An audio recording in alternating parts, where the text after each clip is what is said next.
when we were building the car for Long Beach and we were on the dyno, we ran into some issues with the engine that we couldn't push the engine further than what it was capable of.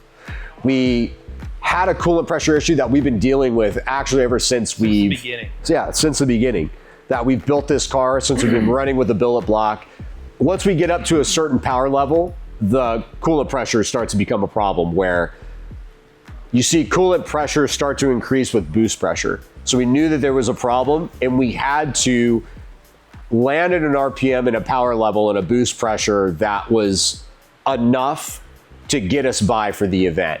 So we knew coming here from California when we got to Atlanta that the engine had to come out of the car and be disassembled to have the actual root cause fixed.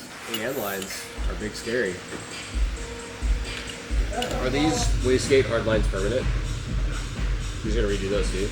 We were thinking about cutting the flange off the manifold, putting the gate up. Is he gonna have time to do that though? Maybe. Go. Harder! I can owe you money. Silver Brothers.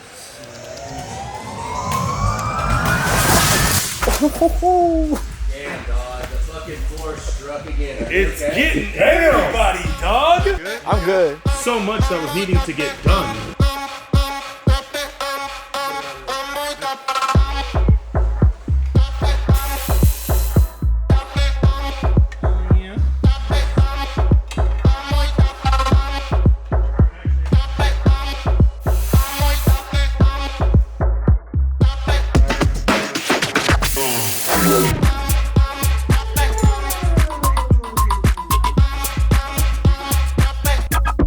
Are we live? Alright guys, welcome back to another tutorial on pulling your motor out of your Nissan. You guys did not know this. This is very important. See these hooks there?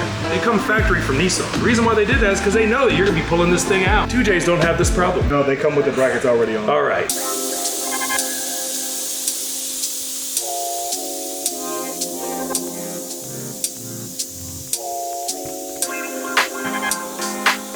Man, this is how you be pulling up, right?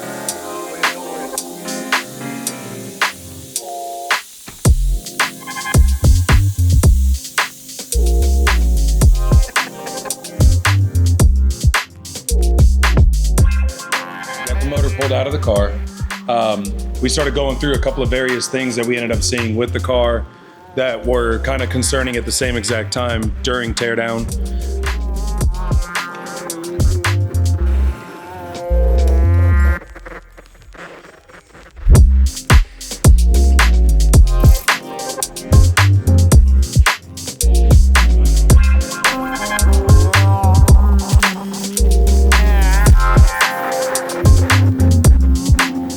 Once we got to the point of getting the car back here, the engine out of it, we started to tear it down. We had to see how good that sealing worked, because completely destroyed the head gasket coming off. Mike and I were MFing that stupid sealing crap like none other. It was like solid. Yeah. We were like, this is ridiculous. Lifting, and it would not separate. Wouldn't come off. Yeah. That stuff was no joke, dude. So yeah, it's more critical for us because we need to be able to have an oil that's going to maintain viscosity. Yeah, it's going to fall off when it's getting hot and it's all growing, and it's. That's also where that comes in. Okay. So that's another reason why we become the exception.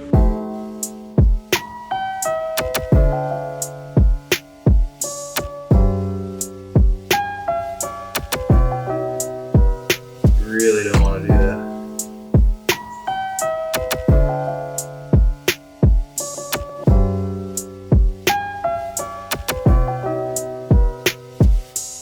I ain't gonna measure shit. Totally fine before.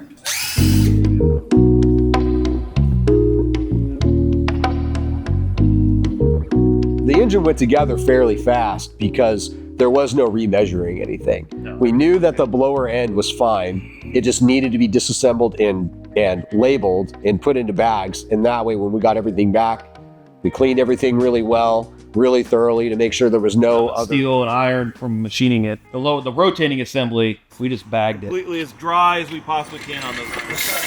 I've already explained that we are not sonicking this for a reason. Why is that?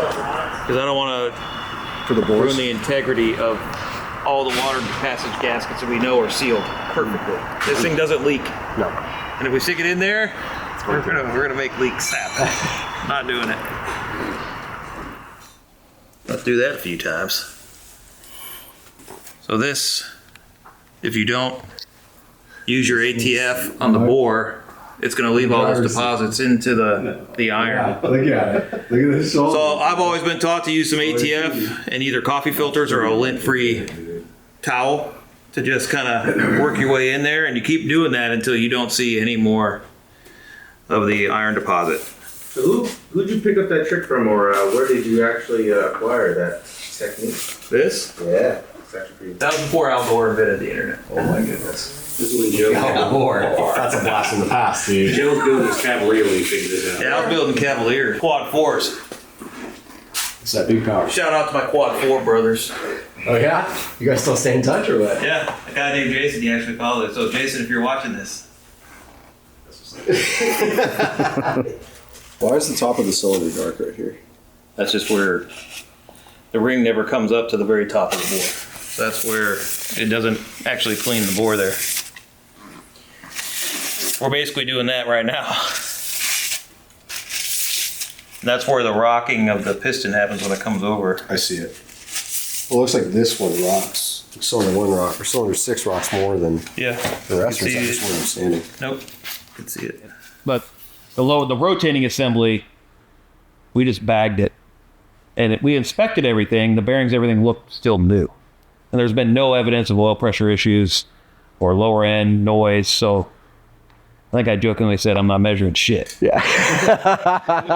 biggest thing, yeah, the biggest thing was temperature. I think we were very cautious about that too, making sure nothing did get too hot in certain situations, because that was what we were battling. But I think everything on looked one like- bearing there was one little scratch from a piece of trash that had run through it at some point, but there was nothing else. So why redo all that and possibly make a measurement error or cause another issue? Right. Really, the only issue we needed to solve was the head gasket. So that's all we addressed. And then I also found that when we assembled it, it was step decked on the block, which when you do beryllium fire rings, you don't do that. It's level deck. So they machined several thousands off the block and maybe 2,000 to clean up the head.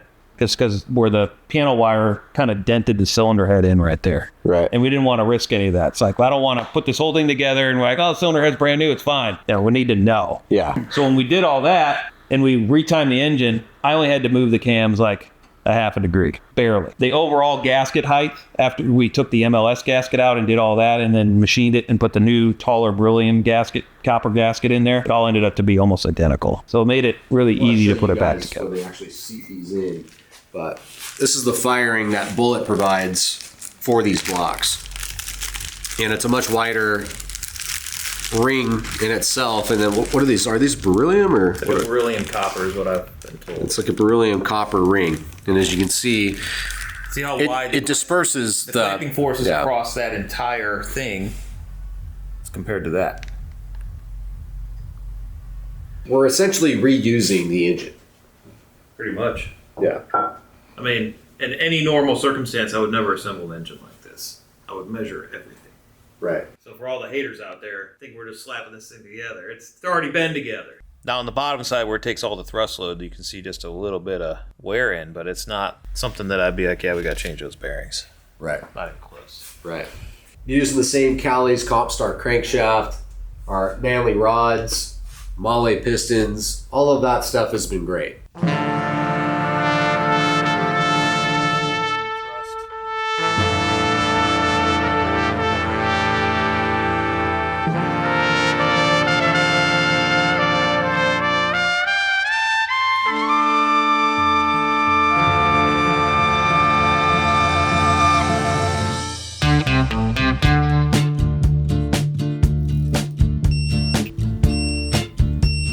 Biggest drawback to this entire platform making the power that it needs to be making to be competitive out there. So we're just excited to get this thing back together, see what this thing can really do, especially with the new turbo and manifold combo, the external gate, and with our direct port setup. You know, we were only at 30% for Long Beach, and now we want to be all of it, all of the percent.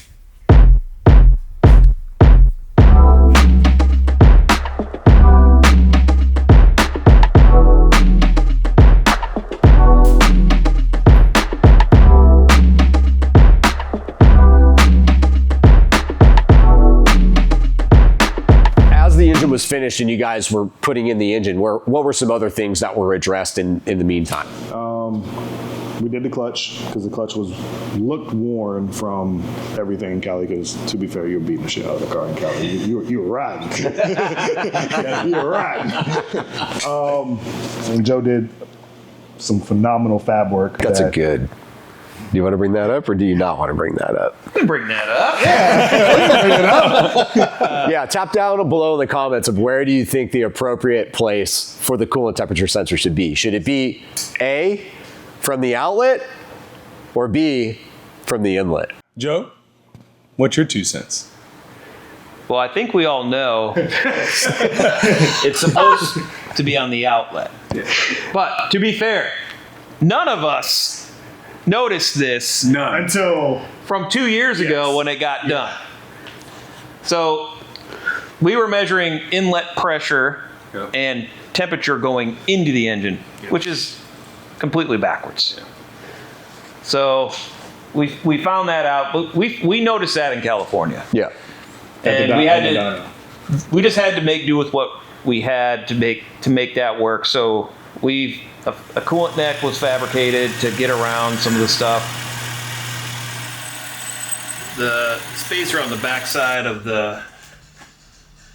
for the timing gear from PRP that needs to be spaced off the backside of the oil pump so you don't chew up the front main seal. See where that copper, and then this is where this has been touching down on the oil pump housing, kind of making its own clearance. So that's basically what we're machining, is a little spacer that will sit inside of this groove just to space this off just enough so it's not running on that. Judges are still looking at replays. That is exactly where we had it before. So now we just got to double check, because we know that block got decked a couple thou and the head got decked a couple thou. So that means it's going to shift this.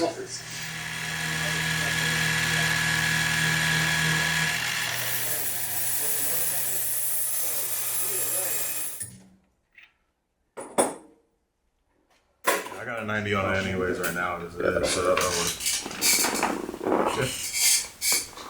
holy fuck. Gangster. He's a gangster. Overly fucking engineered goddamn water neck, but Who the fuck needs to see a finish? Sometimes I just want to see, like, hey, I wonder if I can make this. Jesus, this thing is thick. That's a unit, dude. Well, I want to thin it out. Okay. Tell me what you see is wrong with the fitting on the inside. It's not welded all the way through. No. How much smaller is that hole? Oh. That will cause coolant pressure issues. You can see it. You mean the ID? The ID of that hole, if you flip the fitting around. So I will say though, But the fittings themselves also neck down. that this fitting is, I think he just cut what was already on there and just re-welded it. So this is what has been on the motor. This actual fitting. Yeah. He did this in a pinch. Yeah. Because we put it on and we didn't have any time, so we called him. Yeah. And we're like, yo, can you do this real quick? And he was like, So that's Cannot justify this. Is a massive restrictor point. Yeah. Yeah. I mean, I wonder if that's been. Wow. Would you just look at it? Wow. Would you just take a look at Yeah, that? all the fucking room in this. Fdatl was dealing with some pretty bad boost creep issues. So we had to redesign how the wastegate was integrated into the manifold, because you don't want to drive on the right side of the car. I know. Dumb American. So with the Arctic manifold, they're specifically designed for our chassis for right-hand drive cars. Yes. So we basically cut that off and turned it up instead of down, Right. and then did a hood exit dump. And then when we're on the dyno later, we found out that the boost control was significantly better. Yeah. That's one of the reasons why we enjoy doing this so much, because you kind of get free reign to make your own improvements. You know, like this super strict racing series, we don't get to do any of that stuff. Right. Yeah, that is what's cool about Formula D is that our rule book isn't 2,000 pages long, it's 30 pages long.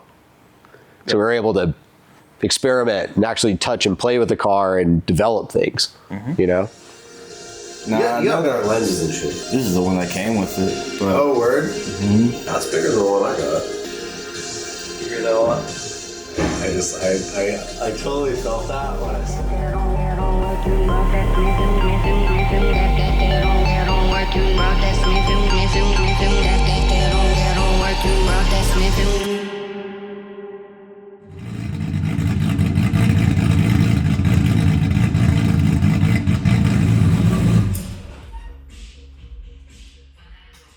What were you looking for in the improvements from all the work that we did, and what were you finding as the car was getting on the dyno, you're getting it warmed up and you started making I think pulls? the number one issue is, did we solve the coolant pressure issue? Did we?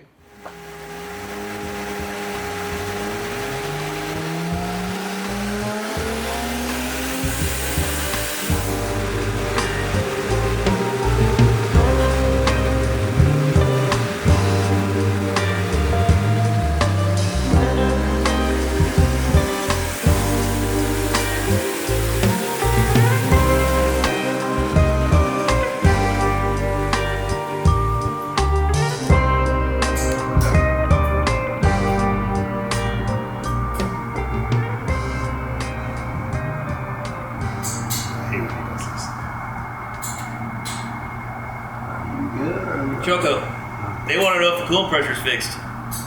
Can you tell by the look on my face? it's not. It is. It is. It is. It is. Joe would not be saying that if it was not.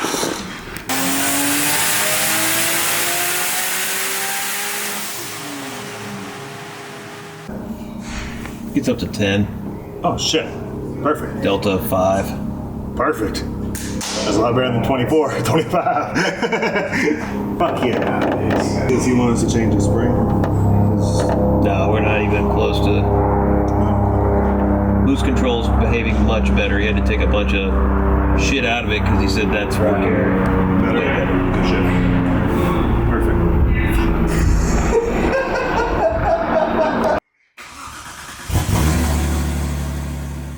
So I mean, when we started it up, just doing the normal tuning stuff, just making sure everything's still within spec, and that didn't take very long. We did notice that there were some changes to the VE table that needed to be addressed because it's never exactly the same, but it was close enough. I think we started making power pulls pretty quickly, and we also noticed that boost control needed to be completely redone because of the improved wastegate positioning. So he spent a lot of time on that, and we ended up making 909 horsepower.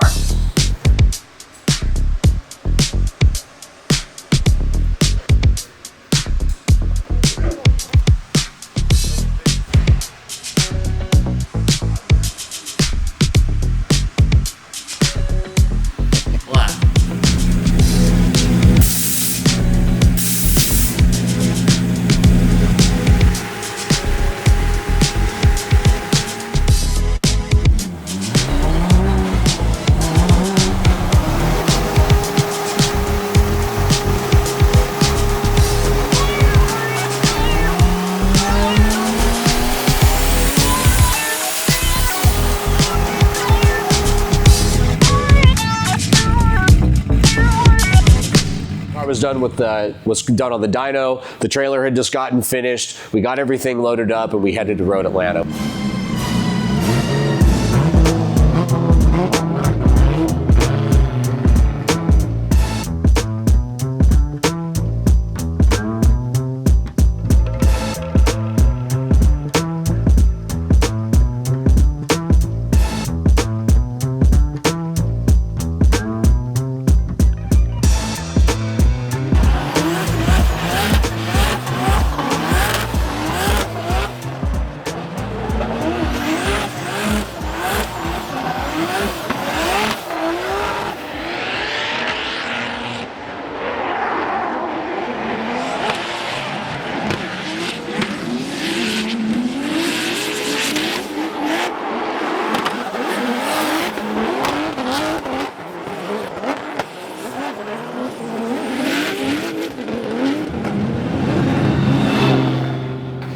We get on track, and I notice I do one lap, and the car starts to, it felt like an overboost. It started to cut a little bit.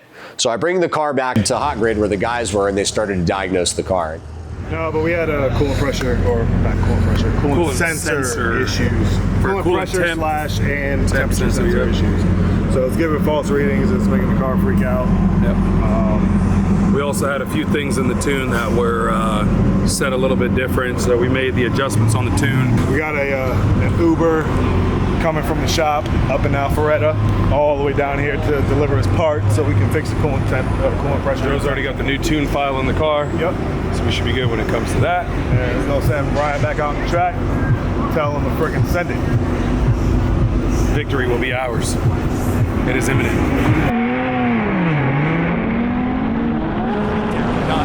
Not coming up. Yeah. So we can see here, we'll look at these two guys here, the initiate here. You see comes out of the box a little early. Looks like cut the bottom there. Good, he stays off the rumble strips. Looks like he fills out outside zone 2. Has angled, but he's up. Oh, there we go.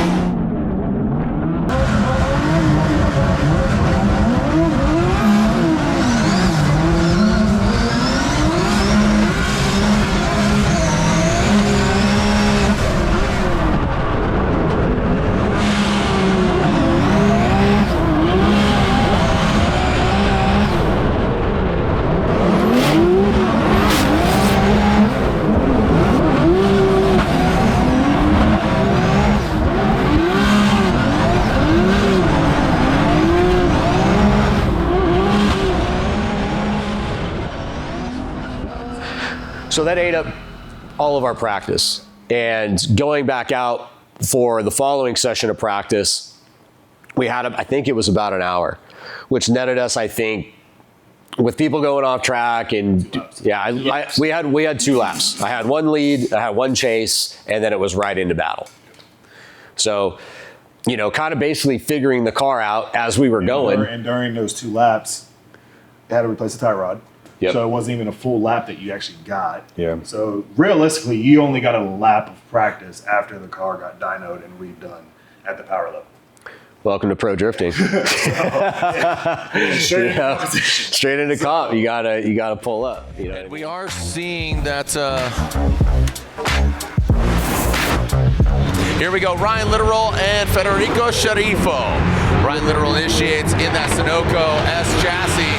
The RB Army pulling away from Federico. He's got the Sans hood off. Here comes Ryan Literal. He goes into that 3rd outside zone. Federico comes a bit shallow as Literal now comes into and out of the keyhole. Now, Fetty shuts it down. And boom, Ryan does go over that against of this battle. We're talking about Federico Sharifo and Ryan Literal. Here comes that Pennzoil Ferrari into that first inside clip. He does take it out. He actually takes it home with him. And now coming up the hill, gearing on in, it might wreak havoc on him with steering. And Fetty comes up way shallow, comes into the keyhole now, ripping back down the hill.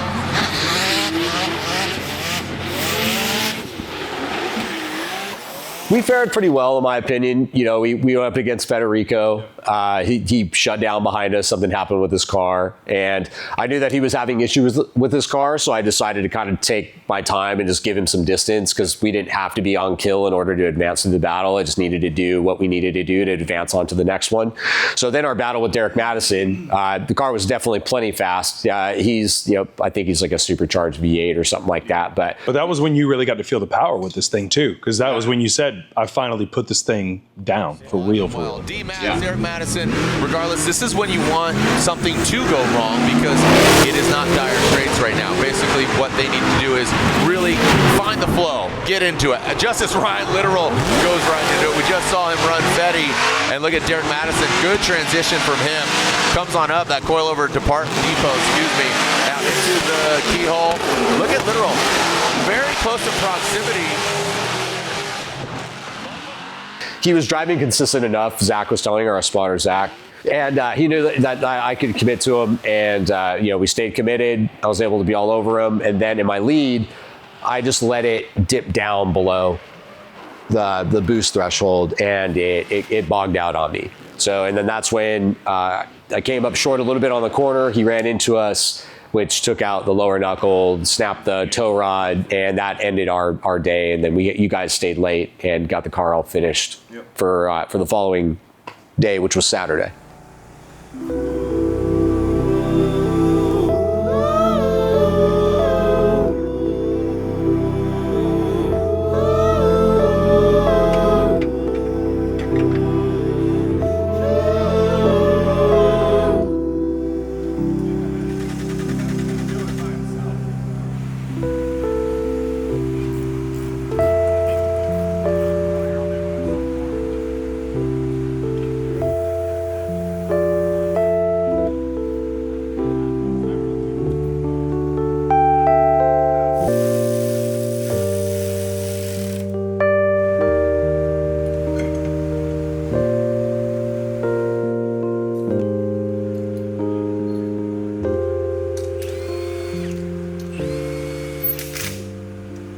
And then for Saturday, we were really monitoring the weather carefully because we knew that it was pouring rain.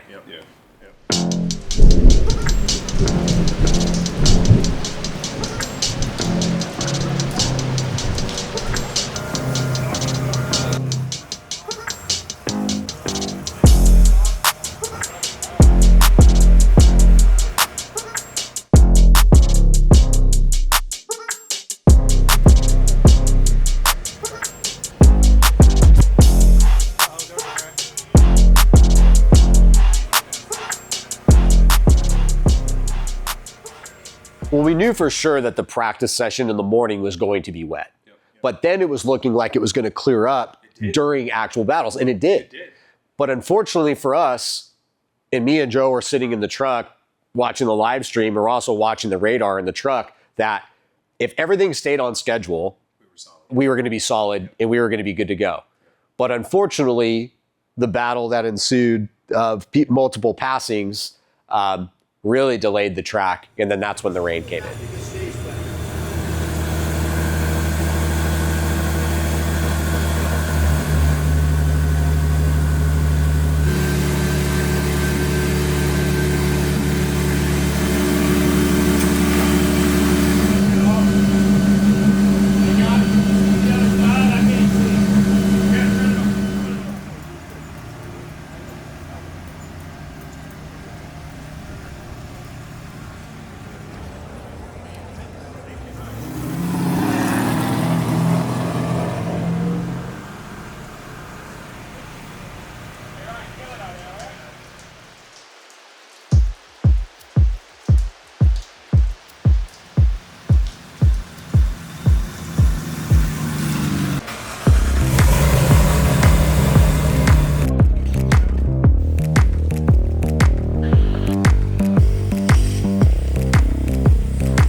After the first run, we got to have a 5 minute, right? Yeah.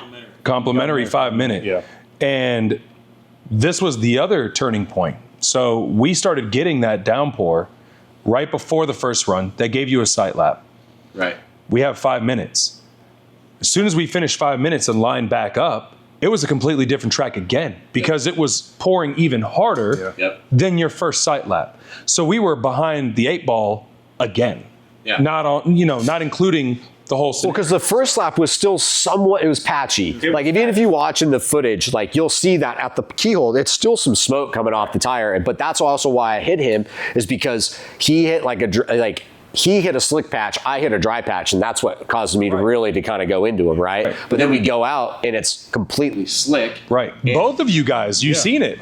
You had to check up because you were moving quick, and he checked up too because he was moving quick. And if you would have stayed in position, he would have made contact to your rear end. He barely missed you on that pass through because it was not the same surface you guys both just seen 5 minutes ago. Yeah. So again, I think it just makes the situation from the outside, it's hard to understand, but these are things that have to be taken into consideration, right? Yeah. These levels of change that happen to the surfaces are major, especially because you have in your mind, like everything we just said, there's a tire layout, there's a power ideal, right? You're having all of these things going through your mind, and then right when you're about to go, it all changes. One step after another, right? You just Take your best guess. right, and you just had contact on your first run, so it's like now we just added another one. Now it's raining harder. Now we add another one.